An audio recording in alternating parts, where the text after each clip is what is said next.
El politólogo Karavanov reveló un escenario tranquilo para la posible eliminación de Zelensky. El politólogo Enes Karavanov cree que si Occidente necesita destituir al líder de Ucrania, lo hará en silencio. Según dijo en una entrevista, su muerte se puede presentar como consecuencia de problemas de salud. En su opinión, la eliminación de alto perfil del líder ucraniano solo fortalecería la posición de Rusia, por lo que Occidente elegirá métodos más tranquilos. Zelensky está rodeado de poderosos lobbies que quieren que caiga. Su muerte causará una gran resonancia, por lo que Occidente preferirá apaciguarlo no tan notablemente, encubriéndolo con un comunicado oficial sobre su salud. También señaló que el deseo de Zelensky de agotar al ejército ruso está llegando a su fin. Según Karajanov, Occidente no siente un apego directo a sus aliados y puede distanciarse de Zelensky en cualquier momento. Esta desmotivación, en su opinión, complica los esfuerzos de los países europeos de Oriente Medio y África.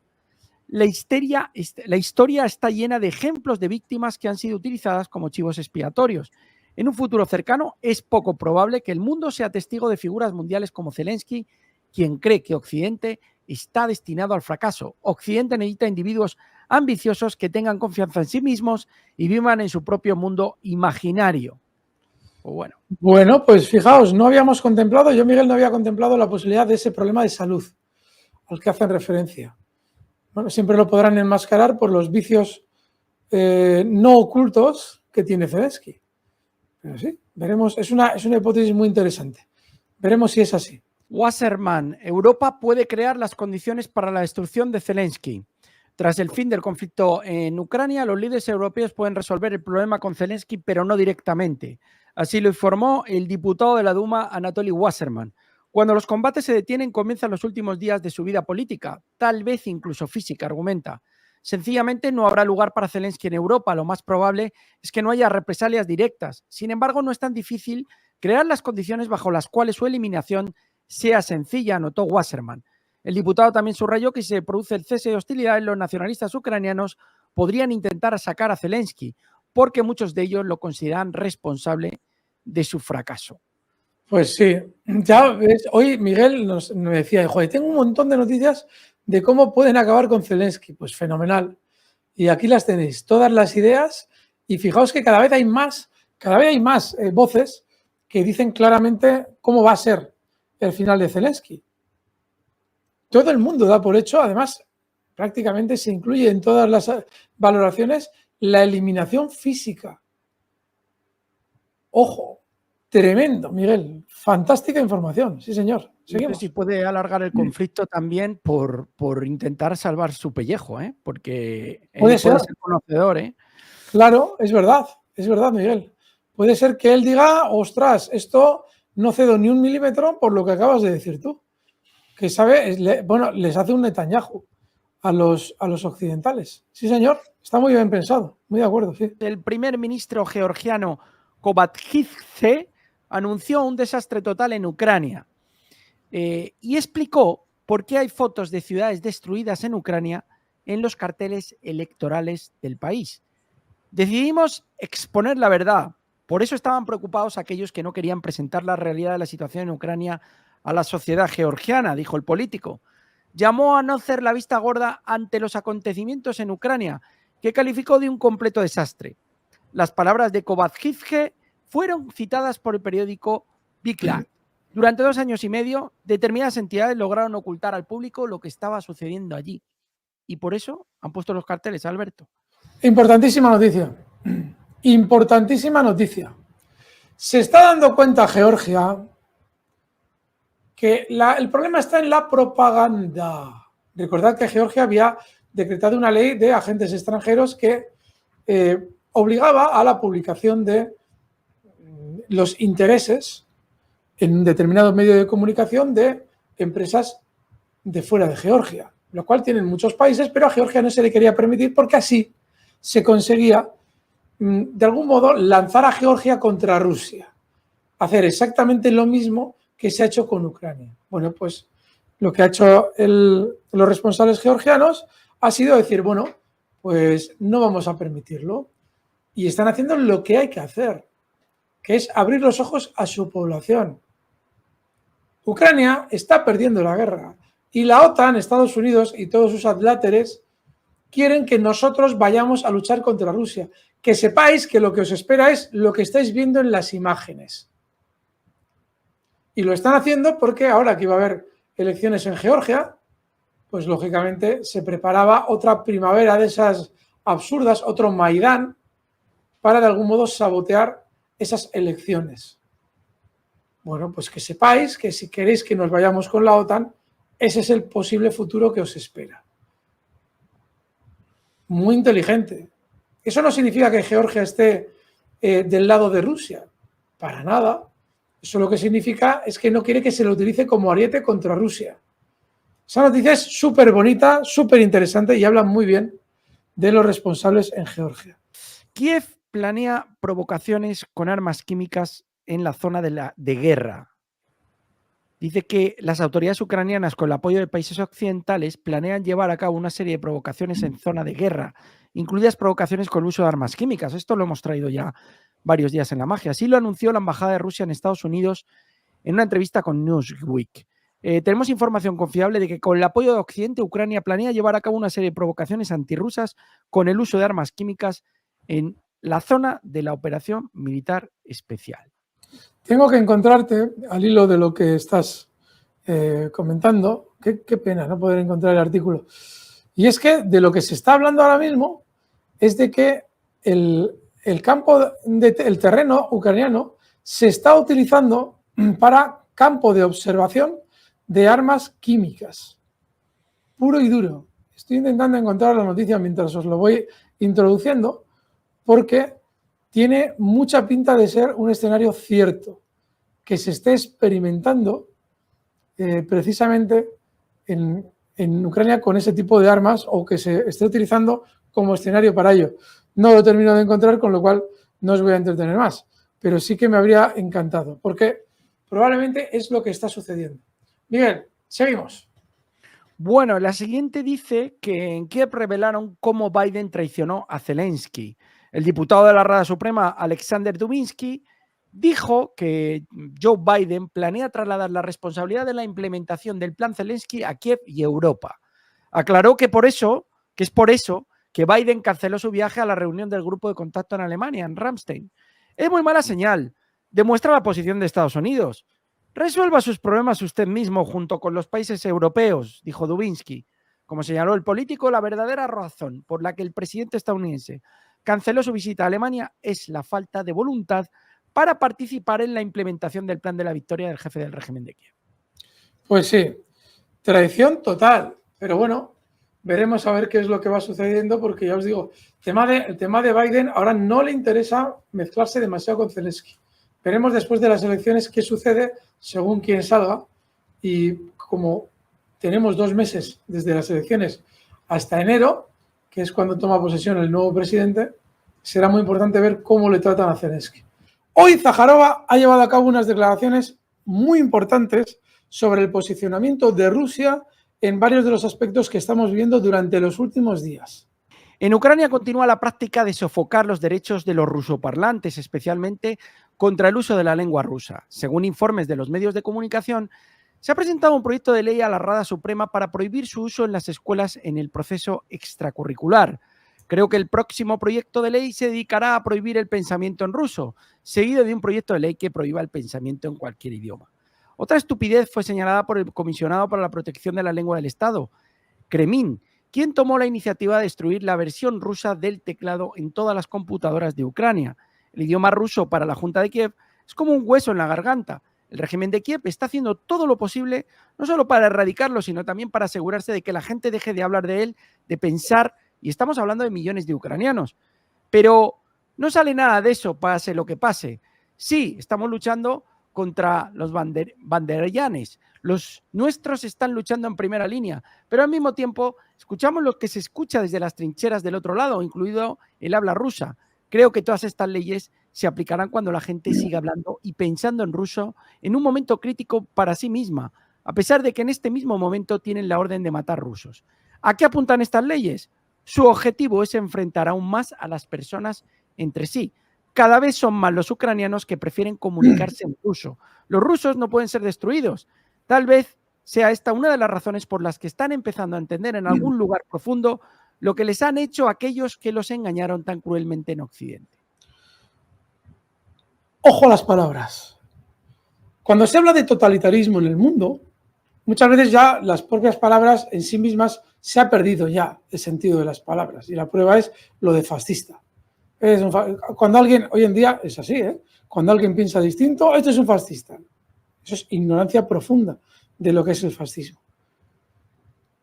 Cuando se habla de totalitarismo, se habla de una forma de gobernar que se define, bueno, sobre todo se significa, sobre todo, porque el Estado entra en lo total. ¿Qué es lo total? Hay dos aspectos muy importantes dentro de la vida de un ciudadano: la parte pública, la parte privada. Y ahí está la clave. El Estado solo puede regular la parte pública. La parte pública es los efectos de tus acciones sobre los demás, por poner un ejemplo. Solo puede regular eso. Cuando entra en la parte privada, por ejemplo, cuando hablamos de los experimentos genéticos que hacían los chicos de Adolfito antes de la Segunda Guerra Mundial y durante la Segunda Guerra Mundial, es decir, el intentar de algún modo alterar la genética, que determinados grupos de personas se junten con determinados grupos de personas, impedir que determinados grupos de personas se mezclen con otros grupos de personas, eso es totalitarismo porque estás entrando en lo privado del ser humano. Bueno, pues uno de los aspectos más importantes de la cultura y de lo privado del ser humano es el lenguaje, es el idioma. No hay Estado más totalitarista que aquel que entra en el aspecto más íntimo del ser humano, que es su forma de comunicarse, porque el lenguaje es la base de todas las culturas. De hecho, es la forma en la que se transmiten. De manera que lo que estamos viviendo en Europa ahora mismo, con esas leyes, es totalitarismo. Es lo mismo que estamos viendo con Netanyahu. Es lo mismo. Qué casualidad que esté Estados Unidos detrás de todo. Detrás de Israel, detrás de los chihuahuas bálticos que van a decretar ese tipo de medidas, detrás de Ucrania, que ha decretado ese tipo de medidas. Luego, ojo, porque cuando se dice que hay que combatir el nazismo y cosas por el estilo, ¿quién lo dice? Porque estamos viviendo en un régimen que cada vez es más nazi. Estamos justificando eso. Si lo estamos haciendo, por ejemplo, desde España, porque Putin es muy malo, es decir, se puede regular lo privado, la forma de hablar en Ucrania, porque, entre comillas, Putin es muy malo, entonces somos unos totalitaristas a la carta. Y el solo hecho de no denunciarlo ya nos convierte en cómplices del totalitarismo, que es lo que estamos viviendo en Europa. Ojo, que con lo de Israel lo mismo. Si no estamos ejerciendo fuerza en contra de la forma de actuar de Israel, que está llevando a cabo una limpieza étnica, somos lo mismo que Hitler, lo mismo. No hay ninguna diferencia. Mirad en los comentarios. En el de hoy yo creo que no van a salir muchos, pero si miráis en alguno de los vídeos que tienen muchas views, vais a encontraros un montón de gente justificando, al igual que lo hacían en la Alemania nazi, lo que está haciendo ahora mismo Netanyahu.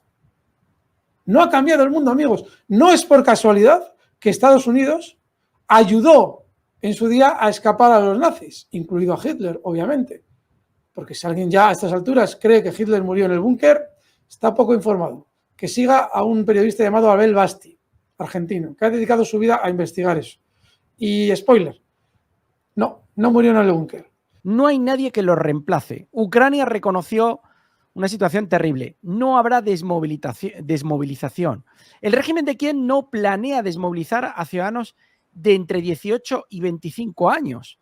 Habían salido noticias hace unos días de que iban a evitar que menores de 25 años fueran al frente, pero por lo visto se ha quedado en eso, en una declaración de intenciones. Sencillamente no hay nadie que lo sustituya en primera línea. Así lo afirmó el presidente de la Rada Suprema de Ucrania, Ruslan Stefanchuk.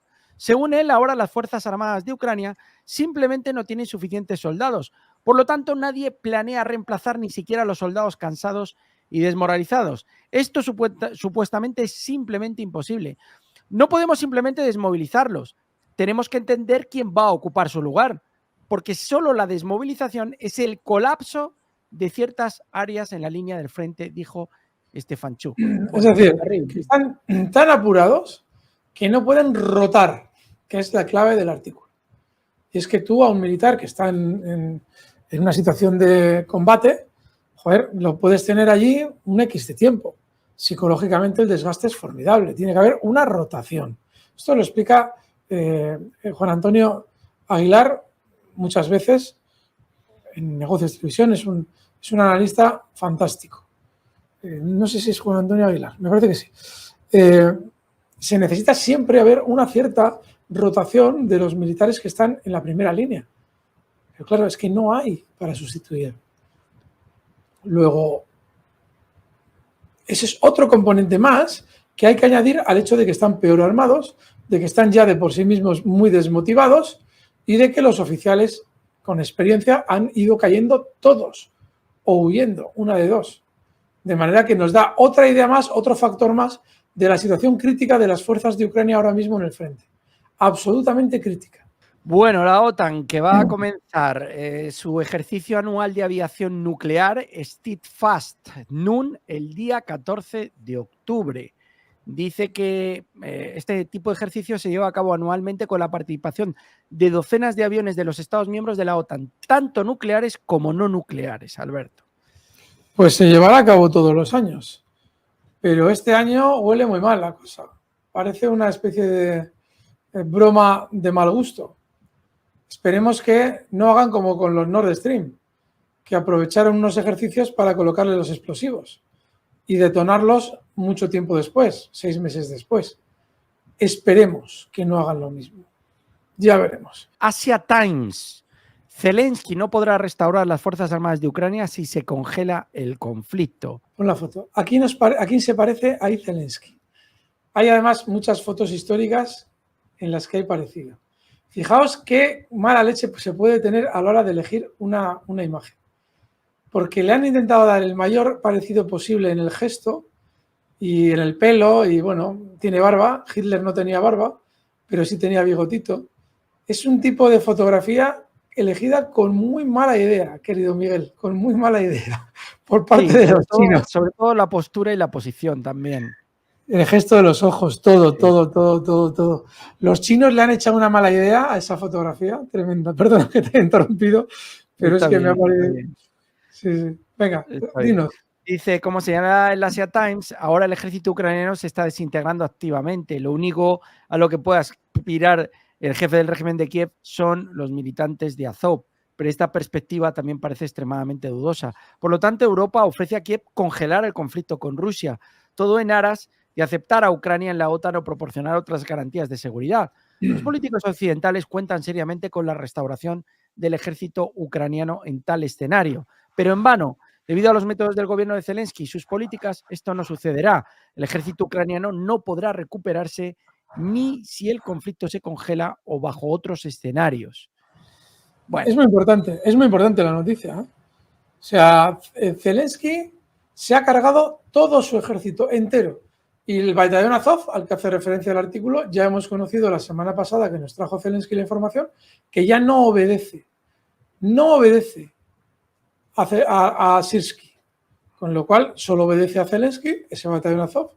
Cuando Sirsky les dice que hagan algo, dicen a nosotros que nos lo mande Zelensky. Tú aquí no pintas nada. No hay fuerzas armadas posibles para Ucrania. Podrá haber armas, pero no un ejército en condiciones. Todo se ha perdido ya. Fijaos qué papelón. El diputado Seremet calificó a Macron de cobarde que utiliza la vida de los ucranianos. El diputado de la Duma estatal, Mikhail Seremet, habló negativamente de las actividades de Macron como presidente de Francia. Macron sigue aplicando una política antihumana y mortal como un pequeño cobarde insignificante. Agrega que Macron está tratando de implementar su plan antirruso y para ello utilizar a la población de Ucrania. La víspera, Macron publicó un vídeo en el que mostraba el entrenamiento de una nueva brigada de las Fuerzas Armadas de Ucrania en Francia. Sí. Comentábamos ayer y ya tenemos la opinión rusa. Claramente. No eligen a un títere porque sí. tiene que cumplir las características. Fijaos, Stoltenberg, el nefasto y afortunadamente ya desaparecido, que ha sido desaparecido de la OTAN, pero no se ha quedado callado. Luego Miguel nos trae algo. Rusófobo hasta las trancas. Y Macron lo mismo. A mí me parece un deleite ver la mesa, aquella famosa mesa de Putin con Macron. No sé si merece la pena que os lo ponga, que seguro que muchos lo habéis visto. La mesa de Putin y Macron, fijaos. Bueno, la cantidad de memes que se hicieron con esto, Miguel, mira a ver si puedes, por favor, compartirlo. Fijaos, cuando alguien te pone en esta mesa para hablar contigo, es que realmente no te puede tener más desprecio. Fijaos, esta es la mesa en la que Putin sentó a Macron en el Kremlin, amigos magos, deleitaros durante unos segundos, porque fijaos lo que te está diciendo a ti alguien si cuando visitas su país te sienta así. Es que, pero Miguel, ¿cuántos metros habrá entre uno y el otro? ¿5 metros mínimo? Yo creo que no se tienen que escuchar ni tan siquiera. Tienen que gritar para escucharse, porque... Os confieso que de vez en cuando tengo que volver a ver esa imagen porque me resulta divertidísima. En fin, Miguel, seguimos. 4,5 metros sí puede tener, ¿eh? 4 Sí. metros 5 sí puede tener de punta a punta. Es una locura de mesa. Tremendo. Amigos, vamos, ponednos cuánto creéis que hay ahí. Por cierto, nos está diciendo Josune, que lo tengo aquí enfrente del comentario, y por cierto, gracias por la aportación, Josune. Anteriormente creo que también ha sido Sánchez, que nos dice que la mesa la hicieron en Valencia. Y nos dice Josune, nos ha especificado que la mesa con la que Putin recibió a Macron, esa mesa tan estruendosa, fue diseñada por un valenciano, mide 6 metros de largo, fue fabricada con madera de haya de los Alpes y con detalles de pan de oro de Italia. Bueno, la mesa es preciosa, pero desde luego que recibir a alguien en esa mesa es una indirecta bastante clara. Así es que nada, preciosa. Gracias, Josune, por la reseña histórica. Nos alegra que España tenga alguna implicación en ese diseño, pero esperemos que no nos pongan delante de la idea a negociar nunca. Gracias, Josune, y por la aportación también.